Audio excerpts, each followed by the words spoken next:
Good morning and welcome to Recording Test with Power Apps Test Studio. My name is Ali Youssefi. I'm a Principal Cloud Solution Architect with Microsoft. You'll find my email and LinkedIn information on this slide. Some of my certifications include Azure DevOps, Azure Solutions, Dynamics and Power Platform, Architects, as well as MCT, and then some MCSE Cloud Platform Infrastructure Business Applications. Let's start with an overview of Test Studio, look at some of the Test Studio terminology, review some of the documentation. We'll actually do a recording, and finally leave with some references. Let's start with an overview of Test Studio. So Power Apps Test Studio, what is it? It's a user interface that allows us to build a Power Effects test for our Power Apps directly from the designer that we build the apps from. We can quickly build test suites, build test cases. We'll cover that in the next slide. But it'll allow us to manually create tests or even record interactions as a user, right? So as a user of the app, an owner of the app, I can go quickly launch it, step through each of the buttons, the flow of the app, have those recorded as a test, and I'll be able to replay those with a URL or actually take the Power Effects test itself and work with other tools. Okay, as you see here, there's three main sort of testing terminologies we're going to use with Test Studio. We'll cover those in the documentation in depth. But you'll hear of test suites, test cases, and finally test assertions. Some of the other Test Studio terminology not listed would be things like Power Effects, which is the language for the test, copy, play, link, which will get you the URL, as well as things like app package, formula level error management, etc. I'll cover all of those here in the subsequent slides that we have. But the big terminology that we're about to cover is going to be suites, cases, and assertions. Let's take a look at some of the documentation. Okay, we're going to take a look at the Test Studio documentation. You can see here, you can find it within Test an App with Test Studio. In the Power Apps documentation, you'll see a Test Studio overview. So it kind of covers, why we want to use Test Studio. Shows a picture of Test Studio, including how to create suites, creating new cases, new steps within those. The very handy record button, which we'll cover here on the next demo. How to save it, publish it, as well as copy a play link, and that'll be useful for replaying the test. Some of the prerequisites: you must be a creator or a co-owner of the app to test with Test Studio. What you see next is the terminology used. So test cases, they're made up of different test steps. Test steps can be sort of issued sequentially. They can be anything from navigating to pages, clicking on buttons, waiting, asserting, which we'll cover here in a minute, and adding tracing information, etc. So they allow you to run steps within a test case, which test cases are going to be encompassed inside of a test suite. And the main thing about test suite, they allow us to organize our test cases together. So when we're building our test cases, we will want to align them with some sort of concept that we're going to be testing. If it's validation, availability, end-to-end, load testing, whatever that may be. And the test suite can help us keep everything nice and neat and organized, especially as we start having multiple Power Effects tests available for Test Engine and other tools. The test suites will help us, just keep maintainability with our testing. And these can actually be stored into a database, which we'll cover on another recording. Test assertions are I would say the main thing. We need our test need to be able to tell us something, and assertions are how we do that.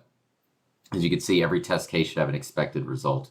So you can have multiple assertions within a test. So validating that a screen opened or a button was clicked or it's visible or data came back from a connector or something like that.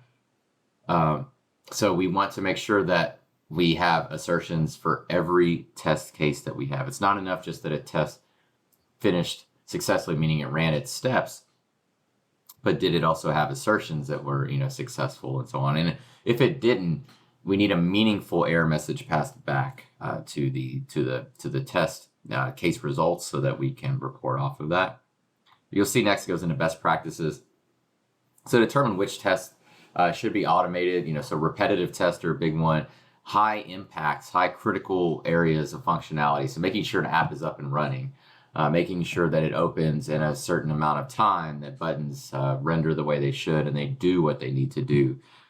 Features that are stable, those are always good, right? Because a test typically will define a test at one time and will execute over. If it's continuously moving, then it can make it a bit of a challenge, especially if we start talking about naming of controls or asserting of certain properties being this or that.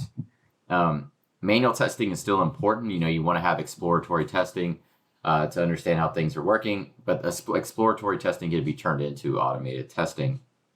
Final thought on manual testing, so they call it out. If your manual testing is taking a significant time, significant cost to it, time in terms of the time it takes to execute it, or just the effort, those would be clear indicators that we'd want to automate that case. Keep it small. It needs to be able to quickly tell you something is right or wrong. Avoid a monolithic test case. Make sure that we're having assertions in there, because that's going to help us as we start looking at having a deterministic type test. Number 3, keeping expressions to a single test action. If there is a failure, we want to be able to quickly identify when there was an error, where it happened, and what caused it. Having multiple expressions or evaluations happening within a single test step can prove a little bit more difficult, a little more cumbersome to navigate through that. So just keep that in mind as you're defining your test. They should be, again, deterministic. They should have an expected result. And that doesn't mean that they have to be expected to be successful. You can write failed test. Now, if the failed test starts succeeding, then we have a problem. But they should have an expected outcome. Finally, use the test suites, as we mentioned before, for maintenance. There's some known limitations at the bottom of the page. Components, code components within PCF. Now, using things like Test Studio, we may be able to overcome that, or Test Engine, we may be able to overcome that. We'll take a look at that on further recordings. So we have nested galleries, media controls. If you're going to run this, and you'll see when you run Test Studio from Canvas app, there'll be a pop-up that mentions turning on formula level error management. It's an experimental feature, it needs to be turned on. Support for certain controls, look for the select and set property functions, that what's not listed in those. Persona type columns, and if you're using the get version control feature, that could cause some issues with Test Studio.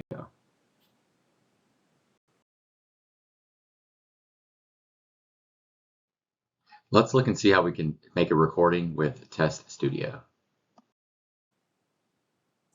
Okay, so let's talk about recording using Test Studio. So if we stick with the documentation, after the Test Studio overview, there is a page called Working with Test Studio. Scroll to the top here. It'll kind of show you how to go through this Employee Experience Starter Kit. So it'll walk you through, here's a video to walk you through it, but it'll walk you through step by step, signing in, creating an app, so on. Going to Advanced Tools. This is the important part where we start getting into testing.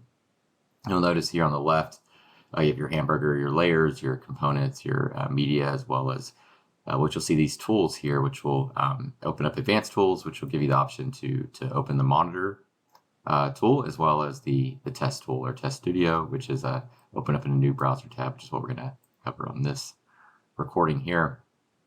So you see here, tests are published and stored in the app package. So if you actually want to see the tests and extract those out, you can look at the package that you have with the apps in the MS app. You can export those. We'll have all of your test definitions. So it's actually quite nice that you can take your test sort of with you into a new environment, right? Into another environment, and you'll have all of your test definitions. And we'll take a look at that here after this recording. We'll export a test and take a look at it. So it'll show you how to create a test. Test suite, at least new suite. Click here and give it a name and description that's meaningful, how to create one, and so on. This one's actually where we want to cover on the recording, is recording a test case. It's actually pretty nice. You can click this record button that you see. And it'll launch your app and allow you to go in and just navigate the app like you would a user. So I would say when this is a great opportunity for not necessarily maybe the maker or developer of the app, but maybe someone who is unfamiliar with the app and knows sort of what the app needs to do. Maybe a SME or a business requirement expert, someone that's going to help us ensure that our app has quality. Let them go through the steps that are needed to ensure that the app works correctly using the record button. The benefit of this is that it'll generate the test case with the test steps for you. You'll be able to modify those, but it'll kind of give you a good quick head start. And so we're going to actually go through that on this recording here. So you'll see the record, and then it'll show you that it's recording. You'll have a little button. You'll click done when you're done, and it'll push us here. Let's go ahead and actually take a look at it. So I pulled up a app I have here just for some workshops I lead. Nothing fancy, just some buttons to go launch different pages and so on here. You'll see the layers, different screens, and so on. So if I click on the advanced tools, the wrench and screwdriver here, you'll see monitor, you'll see test. Click open test. One of the big things I wanted to show was this enable error management in your app.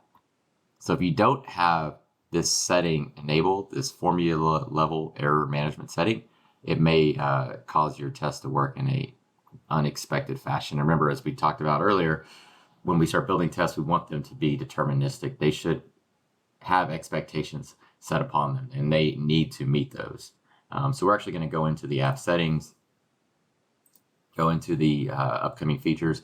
Now, when you watch this recording, this may change where it's at, but it should be generally within features of an app, and you'll have formula level error management. We'll flip that to on. Hit X. Go to open test, and it'll launch a new tab here. You see the spinner. We'll see our new suite. So in our case, if you hover over, you'll see pencils that'll show up, and you can name them here. So in my case, I'm going to actually start a new suite. I'm just going to call this let's just call this recording demo. And you can, this will be used for a demo. And we'll have a test case here. In our case, we're going to go and actually just review each one of these. So new step, download suite, record, delete, save, publish, play, copy, play link. In our case, we're going to click on record. So we'll see the red button letting us know, and it's going to ask me to sign in. So let's sign in here, spinner. And I haven't done anything, but if I want, I could say maybe click on this. You'll see select label 1, select label 2. Say I'm going to click on these, as I know these will actually open up a new screen, and then they'll navigate back. So I'm going to click on 50 rectangles. And you see I selected button 50 rectangles. I have a little timer that'll kick us back over to homepage. Click on 50 text boxes. Again, it'll do the same. I can, input one if I want, and it'll do that. And so I can click on these. It's kind of grouped by screen, so this is important. We see here, and then we'll click on module 2, and this opens up stuff I can click on. Phone 3, text input, the long running select, maybe even scroll and open up one of these or here. And I've got enough, I think, here. So we'll click done. And you see it'll actually add all of our steps in here. So if I want to add something in between, like say I want to add a step in between, I can move up and down. I can move or I can reorder, I guess is what this will show here. But if I want, I can insert a step above, insert a step below. So if I want to add maybe trace in here, I could say something like, clicked on label 1. And traditionally it'll want the severity, so we can go to this, we'll just say information. I think that should suffice for what we're trying to do. Yep. So we have that. And you can, again, you can add different stuff in. You can reorder, you can delete, and so on. But you'll have your case, you'll want to name it. So this is just say like recording. Let's do this. Let's call it click on button 50.